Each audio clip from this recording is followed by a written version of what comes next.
So guys, today we're going to go through the 90-day Freedom Fast Track. I'm going to walk through how you can build a real estate business as an agent, as an entrepreneur, that's going to run without you being involved in every detail. And I like to call it like the 90-day Freedom Fast Track because it's not going to happen overnight. It is going to take some time, 90 days typically to get this stuff up and running, but it is the fast track to get you the freedom that you typically got into real estate for in the first place. Now, my story, I built this the hard way, and this all comes from my own experience. I started in 2013 as a real estate investor, and I used to be in everything day to day. I only invested locally. I was totally DIY solopreneur. And in 2018, I became a real estate agent, and that was the start of the shift. I got a long distance property, and I started to realize that I could not do it all myself if I wanted my businesses to grow. Now, in 2023, I sold my real estate agent team, and I'll tell you more about why and where I do now. In 2022, I started my virtual staffing business with my husband, Harley, who's here on the call as well. And this came from using virtual assistants ourselves as real estate investors and in my real estate agent business. So we were doing virtual assistants ourselves. It was like, oh my goodness, this is amazing. And Harley was like, well, why don't I help other entrepreneurs do the same? So he started this virtual staffing business while I was continuing to run the real estate team. In 2022, we also started private money lending. So knowing there's a lot of investors on this deal or on this call, that's our focus right now on building in our real estate investing world. So I'd just like to throw that out there in case it's a win to have a conversation about that separately. And in 2024, because of what we're going to talk about in this call and how we set up our businesses, I was able to become a full-time world traveler with my husband and our kids. So this picture is from last year. We spent 2 months in Japan. We were able to live in Japan for 2 months. This is a picture of me and the kids at Osaka Castle. And that's just some of the really cool stuff we've been able to do because of what I'm going to share about on this call today. So I fully admit I learned all of this the hard way, and this is the shift that I had and that I'd love to help you have as well. All right. I was in the everything in the business, rise and grind. You're going to get there by working harder. So this picture on the left is a screenshot from a YouTube video that I made beginning of 2020, when I was just like a couple weeks out from having my third child. It was like, oh, well, I still got to record YouTube. I've got to do all of this. And this is how we get the business, right? Very much that like, we got to grind and work hard mentality. And now I've shifted to this working smarter instead of harder, how we'll talk about today, having the leverage of other people working in the business. And this is me and my family last year when we were in Vietnam, which is where I also am right now. But this was last year when we were able to visit Ha Long Bay, which is an UNESCO World Heritage Site in the northern part of the country with these great limestone like mountains and formations that come out of the bay. It's pretty cool. And we were able to go see that. And that's a place where you have like no cell service and you're staying in like what they call these junk boats, these very like old school Vietnamese style boats. And so I could not have done that if I didn't have my business running without me, like we're going to talk about today.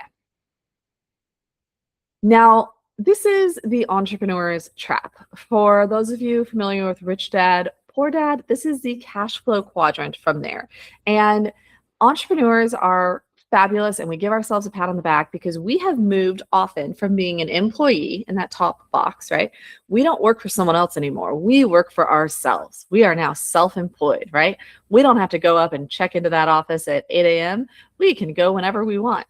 And that's fabulous. And we should celebrate that. If you've done that and you've become self-employed, like that's amazing. And you've taken on a lot of responsibility and a lot of opportunity as well. One of the things with being self-employed is we are often still trading hours for dollars. You can see that at the bottom of this circle here, we have to change our time to make money, right?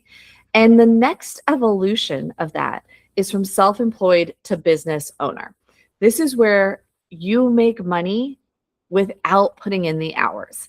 As they say here, income does not depend on active work. Now, how do you do that? Because you have employees. So they are putting in the hours and you're making money on their hours. Okay. That is the move that we're going to talk about today. And that's what we're going to talk about, how you can do that and what goes into it and what worked for me. Now, I'd love to hear where you guys are right now. If you're doing it all, if you're self-employed, drop an S in the chat. If you feel like you've moved, you're in a B, your systems run without you, you make money while you sleep, let's say, go ahead and put a B in the chat so I can know where you are starting with as well. So do that, and that gives you a framework for where we're going to. And one of the other things I want to talk about is like to move. If you remember moving from being an employee to a self-employed, there were some growing pains, right? Like if we are to use the wonderful analogy of you start as a caterpillar and you become a butterfly, there's the goo phase in the middle where you're just a hot mess, right? And the same is going to be true when we go from self-employed to business owner, okay? There's a transformation. You're going to come out the other side as this beautiful butterfly with a life that you love more and that achieves what you want more. And yet there's going to be the goo phase in the middle. And we're going to talk about that a little bit. The thing is, and the reason I bring this up is because fear of the goo phase is what keeps people from that transformation. And so what I would recommend is like, think about like for me, if I go back here, like I had to go through the goo phase. And why would I do that? So that I get to have this amazing life, seeing all this cool stuff and being with my family all the time. And I get to be the one pouring into my kids and raising them and having these cool experiences with them instead of dropping them off at school and going to an office every day, right? What is your reason that you're going to be motivated enough to get through that awkward goo phase to get that transformation? That's something I'd have you guys kind of think about. Okay. Now the logistics piece, we talked about the mental piece, the logistics piece. Why do people get stuck in that self-employed box instead of moving up to business owner? Well, they're often still the decision maker, right? They often aren't handing over any decisions to anyone else. Everything has to run through them. If plan A doesn't work, they're the backup plan. They're the one that has to come in and handle it when someone else drops the ball. And then finally, everything is rooting through you. Even if you have somebody on your team, what I've often found where business owners still struggle is that person can't do things on their own, right? They need to get the credit card from you. They need to get the login from you. They need to have your sign off on everything because you're the decision maker, right? You haven't actually empowered them to do the work on their own. And that's what we're going to address with the framework we're going to talk about today.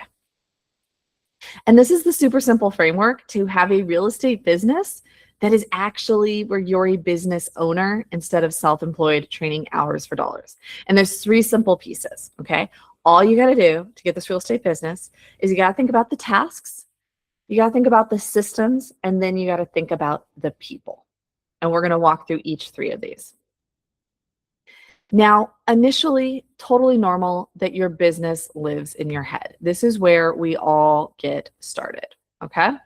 Now, where we need to get this out of your head. And I say like on paper, I was thinking about this as I was reviewing this later. The funny thing is like, I don't do anything on paper. Like we travel all the time, everything's digital. But the point is it's out of your head and it's written down somewhere. And we don't need perfection. We just need clarity so someone else can step in and get started on helping with us.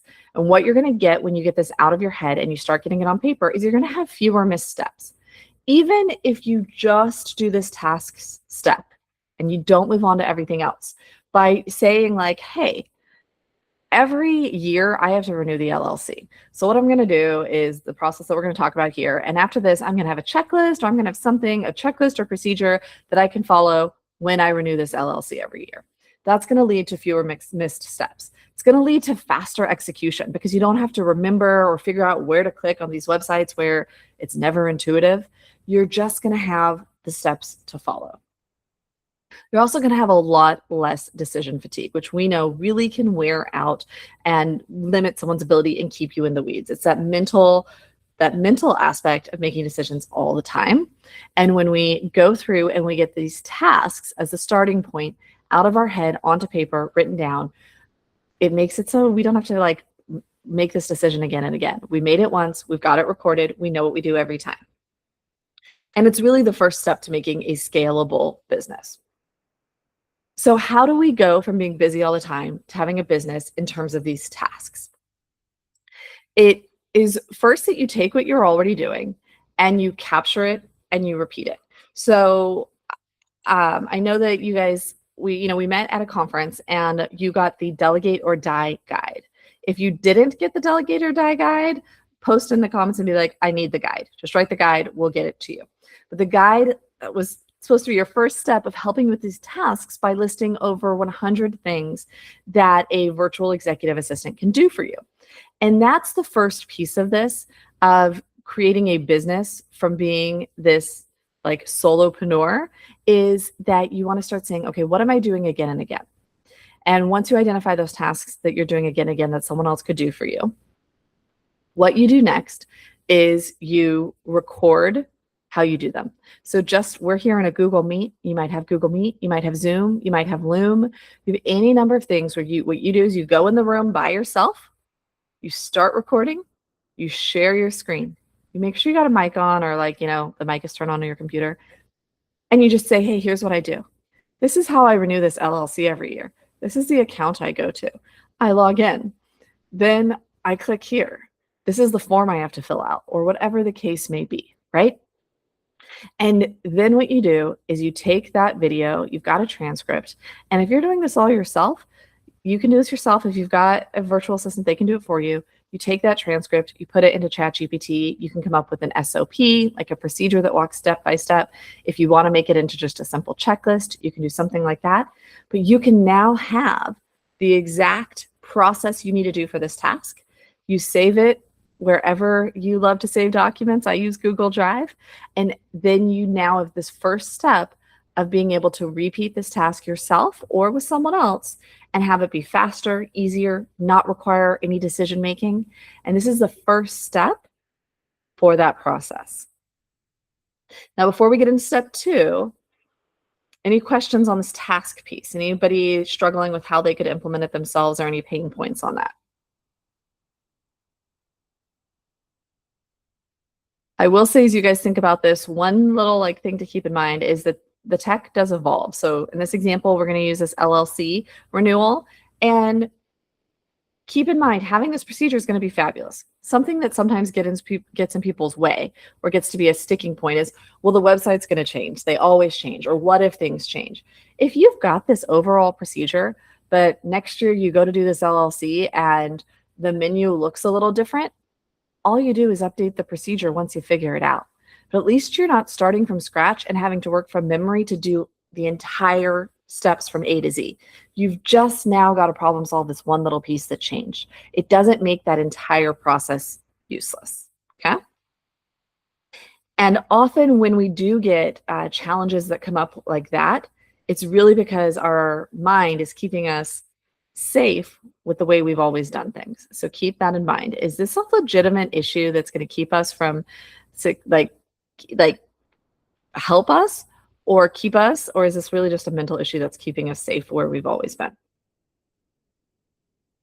Now, tasks are the great first step. Keep in mind, they're the first step. If you want to keep going through this transformation to being a business owner, you've got to keep in mind that things will still fall through the cracks if all you have is a bunch of SOPs or checklists in Google Drive, okay?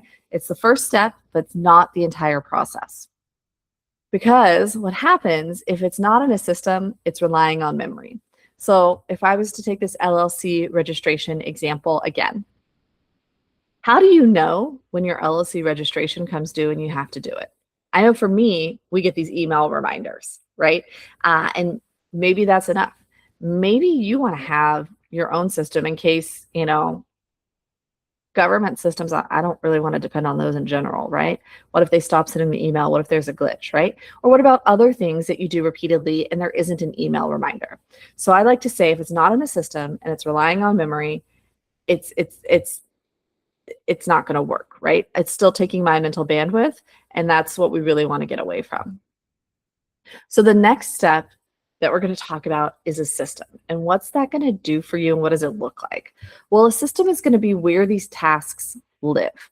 So you're going to make a task in the system that says, renew the LLC registration annually, to continue this example. You're going to put in when it happens. So in a system, there's going to be an opportunity to put in a due date. So let's say you do this April 1st every year. Okay.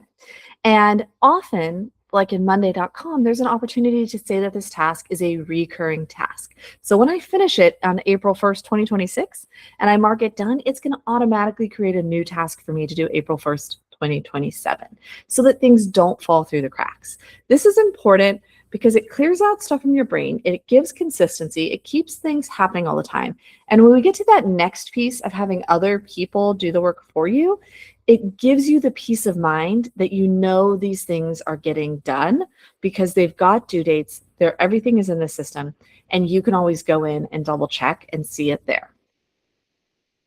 Now, the system will link to your procedure of how these things are done. And what the system does combined with tasks is you've got the structure of the system and you've got the clarity of the tasks. So now, if you're still running your business, if you're still in that solopreneur spot, at least you know what you're doing, when you're doing it, and it doesn't fall through the cracks. And it also sets the foundation for someone else to do this work for you.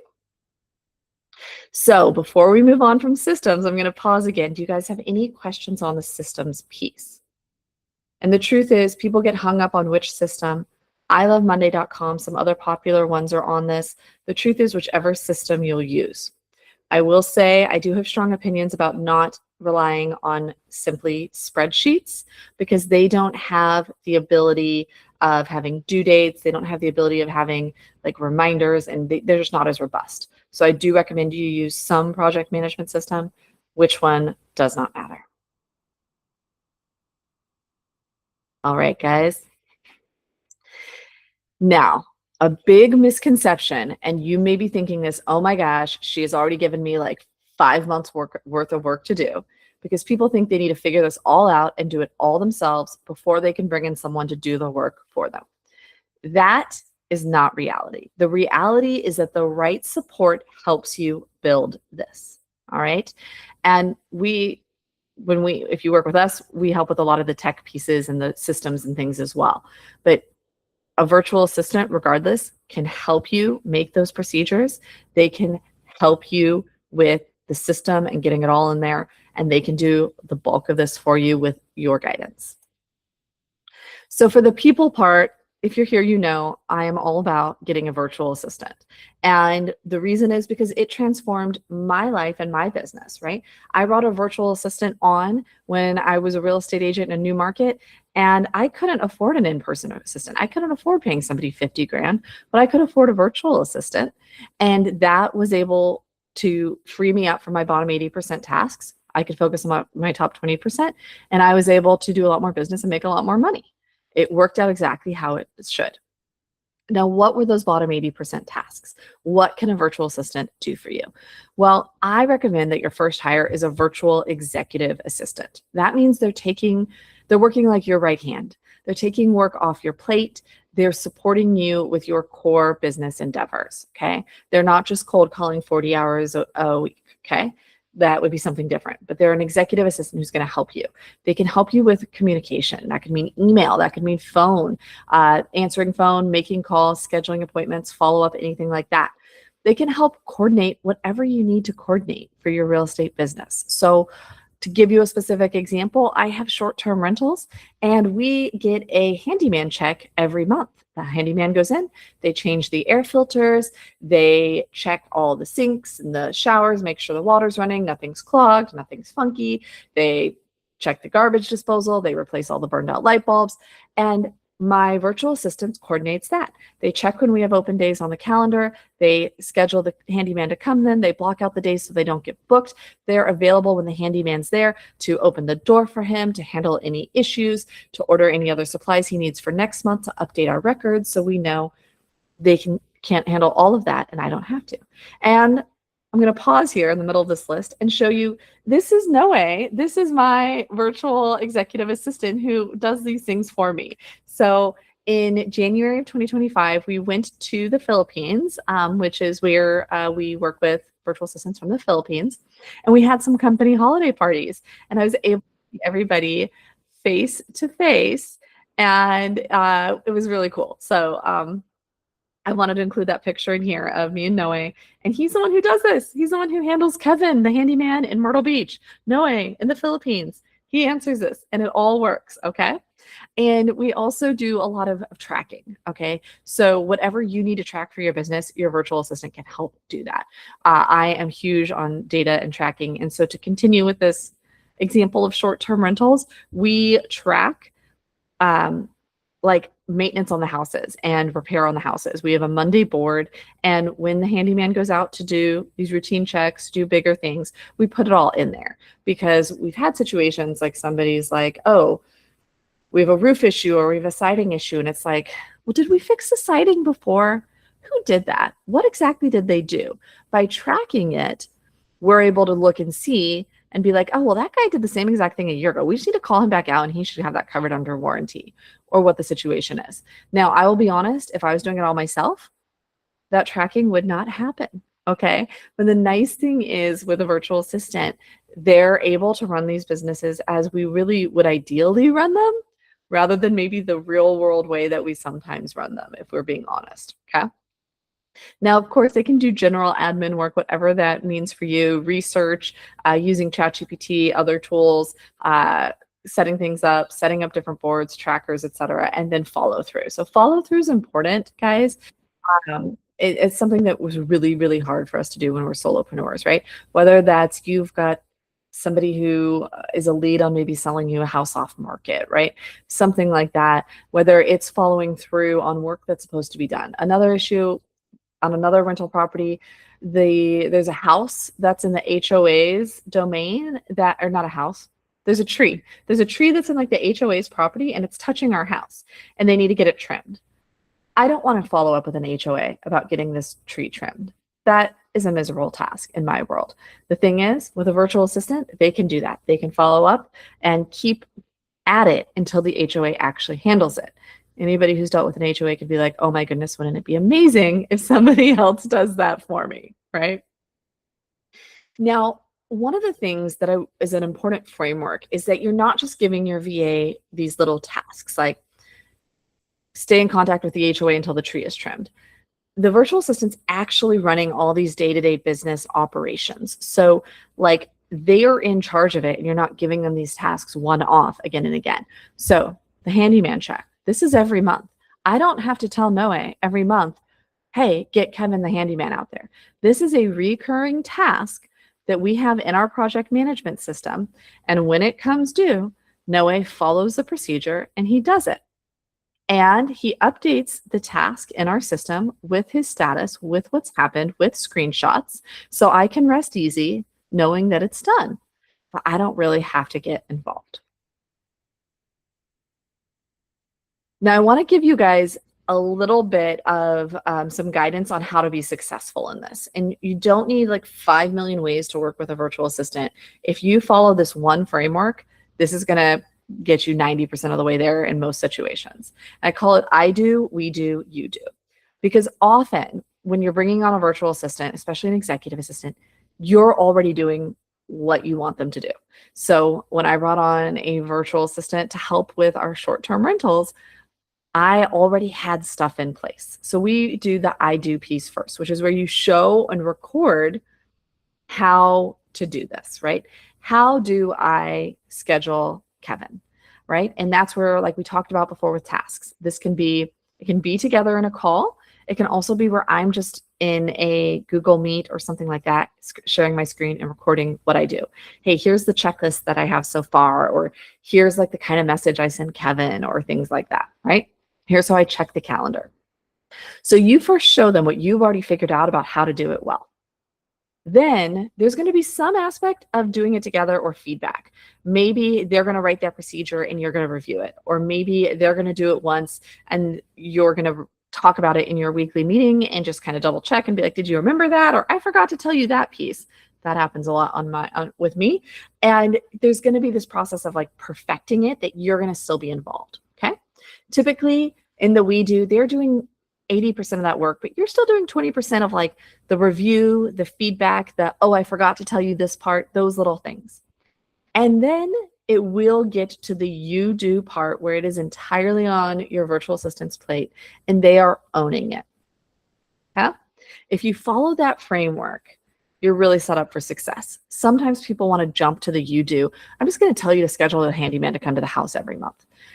Well, you could, but they're going to have some growing pains as they figure out the pros and cons and what does the handyman have to do and what does this look like, versus if you've already figured all that out, tell them so they can just get to the part of perfect execution faster.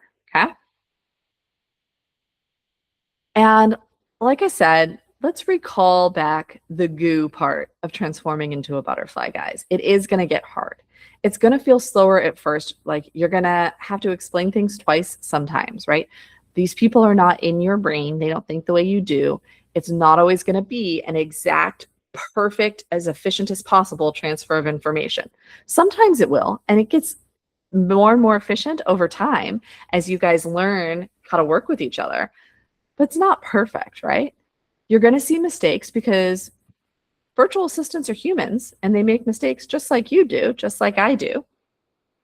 But you have to realize that this isn't failure. This isn't a reason to stop and pull back and go back to that self-employed solopreneur box, okay?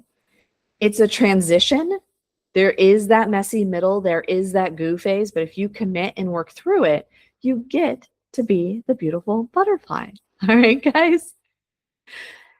And this is what that beautiful butterfly looks like, okay? It looks like your inbox is handled and not full of spam or overdue messages.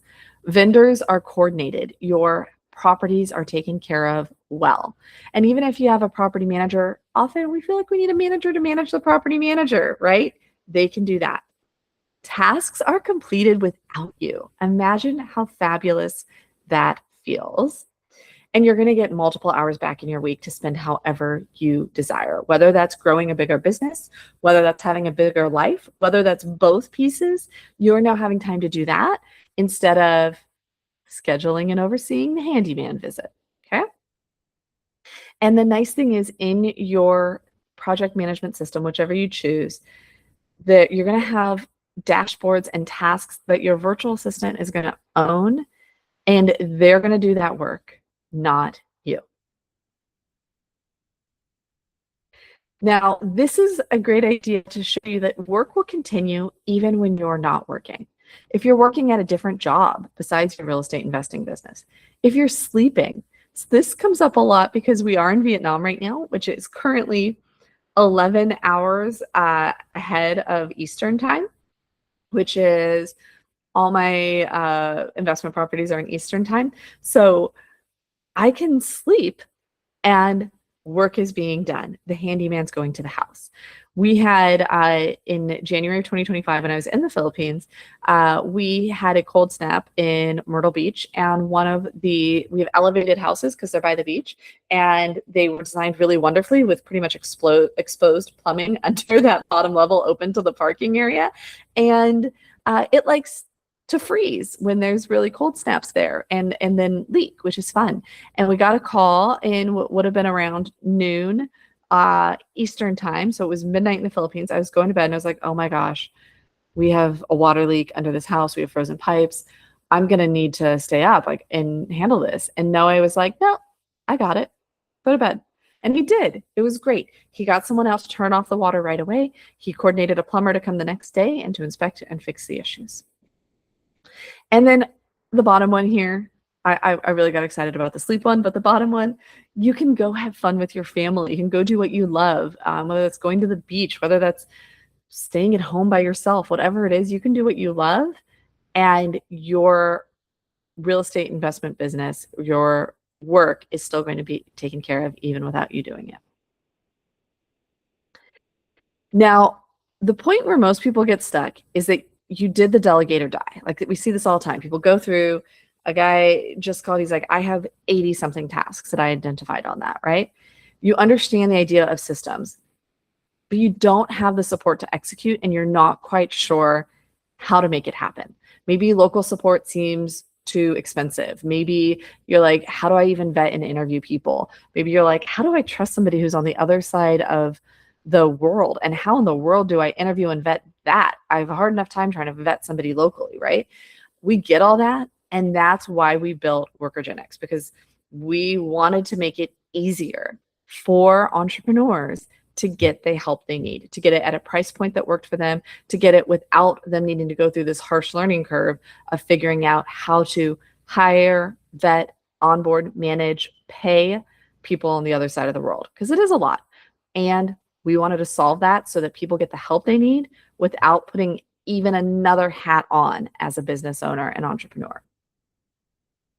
So what we do and why it works is that we are built for real support.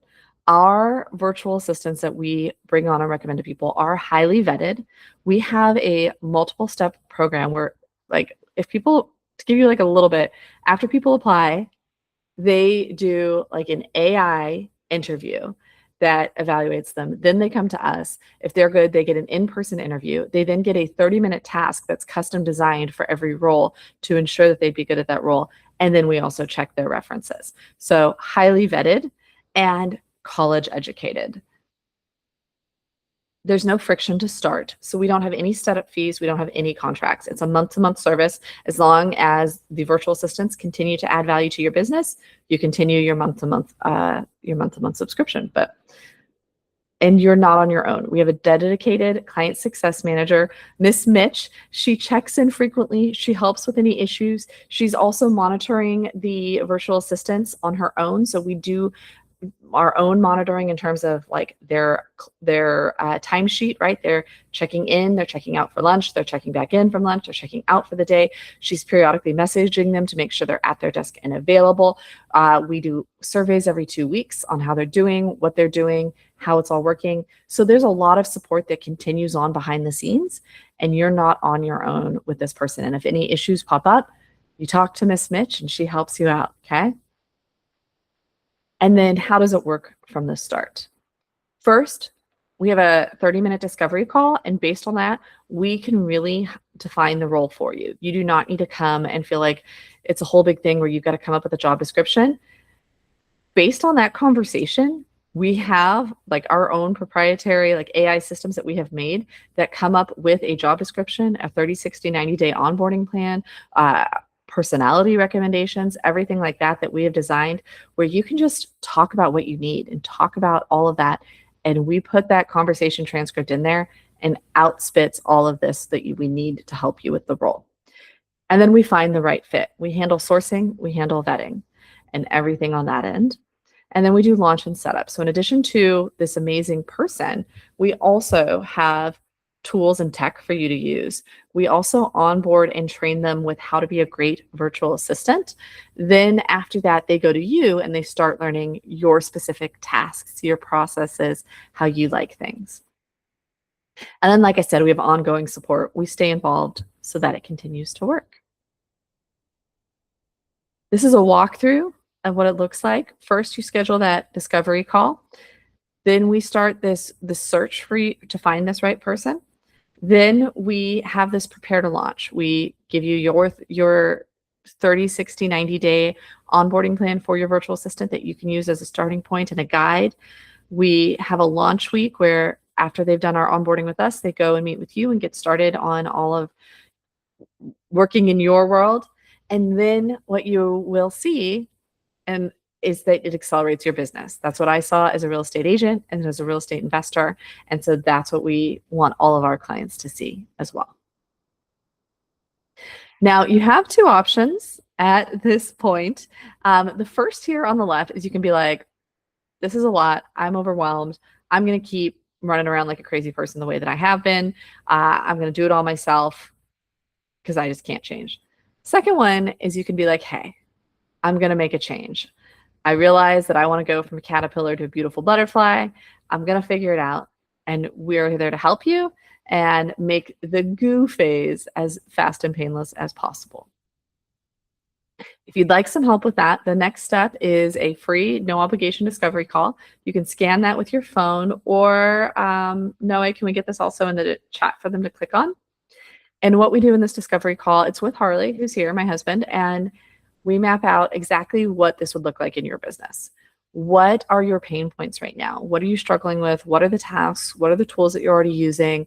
And where do you want to go? Is this so that you want to have a bigger business? You want to do, grow your rental portfolio by 2x this year, 3x this year? Is it that you instead want to just have more free time to be with your kids? And so you want to keep the same portfolio, but you want to lessen your work? Is it some combination of the two? And we're going to talk through what that looks like and see if this would be the way to help you reach your goal or not. And so that's what it is and how it works. You guys have been very patient. You've heard me talking at you a lot.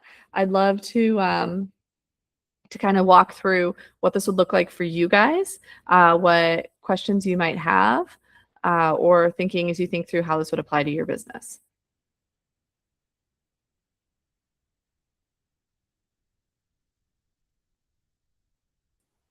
I have a question. Yeah. Sorry, my allergies are terrible and I'm trying not to die over here. So if I start coughing, I apologize.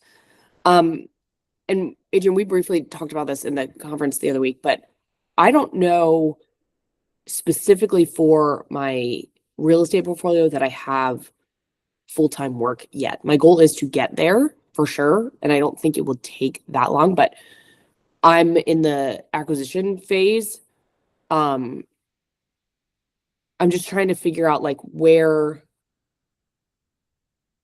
because I've got like my business, like my coaching business and my real estate portfolio, and I'm trying to grow both. Is there room for overlap between the two, or is it very like, I'm just trying to figure, I mean, I know I can kind of do whatever I want, right? But I'm just thinking like best practices, right? Like I don't need to like, I want to learn from your lessons and like what you've learned dealing with all this, because I've never had a VA of any kind, or virtual, in person, whatever, of any kind. It's always just been me. So this is like uncharted territory for me. So I'm sure your thoughts on this. Thank you. A great question, Kayla. And so one of the things is you're going to figure it out as you go along, and there's going to be like is this working or is this not? Things like that. And so being open to that and realizing like, hey, we're going to try something and maybe it's going to work and maybe it's not is a great thing. We do like to hire, and we do focus on hiring full-time for one employer or client, right? So like Kayla would have one virtual assistant who works exclusively for her. The only like little asterisk or exception to that works well is sometimes we have two people who are like friends, like two real estate agents, right? And so they have very similar businesses and they're working, like they want a VA who's going to work the same hours and they already have a relationship. They could hire one virtual assistant who's going to work for both of them together. But those are the only situations that we like to work with, because it just gets really frantic for a virtual assistant if they are working part-time for client A and part-time for client B, who are like totally different, right? They're not going to do as good of a job.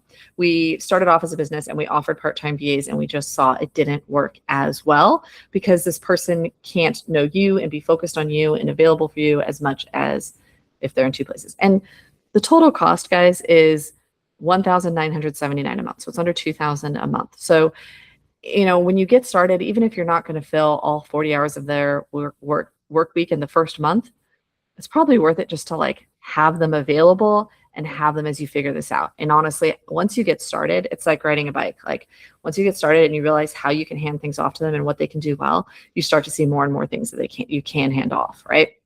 And their day gets very, very full. Or no way. When I was gone to the US for 3 weeks and I was super busy with conferences and I wasn't like tasking Noe more things, it was like he was finally getting to the end of like the one-off tasks. He was finally like getting to the end of like the big research projects and things like that. And then I came back and I was like, I'm back. We're going to start this whole bouquet of things again. So that's one thing, like just big picture related to tasking and everything like that. Now for Kayla's situation, and we have a lot of clients like this where they might have two different businesses, or you've got your business and your personal life, or there's also spouses who have two businesses. And so they can all share a VA. So Noe is a great example where Noe has done work for my personal brand, and then he's also done our property management. And so he did kind of a lot like what you're saying for your coaching business. So for property management, because it wasn't a 40-hour-a-week job for us. Like we have 3 short-term rentals, we have, I don't know, 9, 10 long-term rentals. The long-term rentals, even though we self-manage, like they're not that much work, right? And so, especially in the off season for the short-term rentals, like the property management is maybe 15 hours a week, if that, a little more in the on season or the prime summer season. And so he was doing that, and then he was doing my personal brand. So I have a podcast, I have social media, I have a weekly newsletter that goes out, and where I have made courses. So he was in Kajabi setting up these online courses, right? I had a few like one-on-one coaching clients helping them. And so he was helping with all of that. And so you can have somebody who does these 2 different roles. That's the nice thing with like an executive assistant, is that they really can do a lot of these things because they're like your right hand. If you can do this all, they can probably do a good chunk of it as well, right? And so that's what I would say, is that because they're your executive assistant, whatever you need them to do, they can do. And so that can be that if you have 2 different businesses, real estate investing and something else, they can do a lot of work to help you with both of those. And you'll find a lot of your work is like overlapping, right? Like similar types of work or operations are helping you. And then the other piece of that for Kayla, or for, Alexandra, or people watching the recording, is they can also help you with personal things. And so that can be doing research on personal things. That can be ordering gifts, birthday gifts for the kids, never ending classmate birthday parties, right? It's insane, right? Or helping you research or find things. Like sometimes as you get started, if you're like, oh, well, I want to choose, what you can do is you can be like, hey, my 10-year-old daughter has a girlfriend having a birthday party. She likes purple princesses and ponies. Put a few things in my Amazon cart that are around $20. I'm going to choose my favorite. Okay. That way you can still be a part of it, but they're making you do the 20% while they do the 80%. Right. So that is all stuff that can fill their day. And I think as you start to hand things off to them, you're going to see how it works, and you're going to start to think of more things that you could hand off. Some people even hand off like meal prepping and or not pl- meal planning and ordering. Like you can have, because think of so many people now are doing grocery delivery, right? So you can have them go and order your groceries and be like, hey, this is our shopping list, or this is like what we need right now. Go find that, get it delivered. They can figure that out. They can figure out if the one you usually get is out of stock, what the next best choice is, or things like that. Oh. This is a great question, Kayla, because it gave us a lot to talk about. That's awesome. That's very helpful. Thank you. For and it sure. makes sense too. It's like, I know, like to your point, like I can do a bunch of different things, so they can do. It's not that I would question their capability. It's more of like how and again, do it. Sorry, I'm like thinking out loud, but I guess it's just like more like the more you work together, the more you kind of like figure out Feel a lot better what works, what doesn't, and kind of bring it all together. So it's just like building a relationship more than anything. And one thing Noah would do is he would or does is like time block his day. So he would have, because when he gets started, like the most important thing when he first starts shift is to check the messages and things from the rental properties, right? So he would time block his day. Like that first hour is like opening up. We use Quo. It's like an online phone system. And the nice thing is if you work with Workogenics, like we set that up for you. We get them they get a whole tech stack. Like they get a professional email, they get Google Workspace, they get this online phone number, and it can be in an area code of your choosing, right? All this stuff. But he would go into Quo, he'd go into Hospitable, which is like our property management system for short-term rentals. He would go into these places and he would check, like, is a guest complaining about something? Do they need anything urgent, right? He'd go into Monday and see if I put a task in there that was like critical. Oh my goodness, I need this done yesterday. Stuff like that. So he would do that first. And then he would like time block his day based off what his other tasks were. So then he might do like my email newsletter on Mondays. He might do that early in the shift because odds are that I forgot to do the one part of the newsletter that depends on me. And so that gives him the time to tag me and remind me to do that. And it gives me the time to get that done before it's crunch time, stuff like that. So I think I'm a big fan of time blocking, and that's something that we recommend that the virtual assistants do and set out. And so that is something that helps with that balance. Awesome. Okay. And is that part of kind of like the onboarding that you do with them? We do cover that in our onboarding. We like recommend the time blocking. The other thing we do is because we do provide a Monday.com project board, so you don't necessarily have to get it if you don't want. Like, we provide clients with a task management board in Monday that you can use and has all the functionality. We also give them like initial training on Monday.com and everything like that. Okay. So, yeah. Okay. Now, people can use their own systems. Like if you're like listening to this or watching the recording, you're like, I love Trello. That's fine. You can use your own system, and that's totally fine. You don't have to use what we have, but just for people who have nothing, we do provide that tech stack. Yeah. Okay. That's awesome. Yeah. My entire life's in ClickUp. So I'm like, I can't switch. No. my whole life is there. I love that you already have that. Yeah. It's kind of a mess, but it's there. So, Yeah. Awesome. Thank you, ma'am. Yeah. Having it there is a big part of that. Now, Alexandra, I know I don't think I've seen you on camera. If you have more questions or anything, hi, how can we help you? Yeah, so I saw you at the Beth Azor conference, and I was like, wow, I need this in my life. So what would those next steps kind of be? Because I received the PDF where we mark down the different tasks that we need to delegate, to kind of figure those out. And then from there, would I jump on like a one-on-one meeting with you, or would that work? Like the next steps? Yeah. Great question. So the next steps are you would schedule the discovery call. The link is in the chat. It's just workergenics.com/discovery. That's with my husband, Harley. It's 30 minutes, and he's pretty great about keeping it in the 30 minutes. And you're going to have, ideally, that document, and you're going to be like, this is my business. Here are my top pain points. And you can even you don't have to read that entire document. What I would suggest is if you circled them, you're just going to take pictures and send that to us, and we'll add it to what you have in the conversation. But we're just going to that 30-minute conversation is all these pain points of what exactly do you need? What does your schedule look like ideally for this virtual assistant? How do you want them to handle stuff, right? And then assuming that it's a win, assuming that this would be a good fit for what you need. Because sometimes a discovery call, it's not, right? Sometimes it's no, you want something different, or this isn't where your business is right now, or things like that. That happens, and that's valid. But assuming it would be a win, then we send you the first invoice that you pay. That's your first month. So that's just an initial, you pay that first month's deposit. That just starts our search. Then we create the job listing.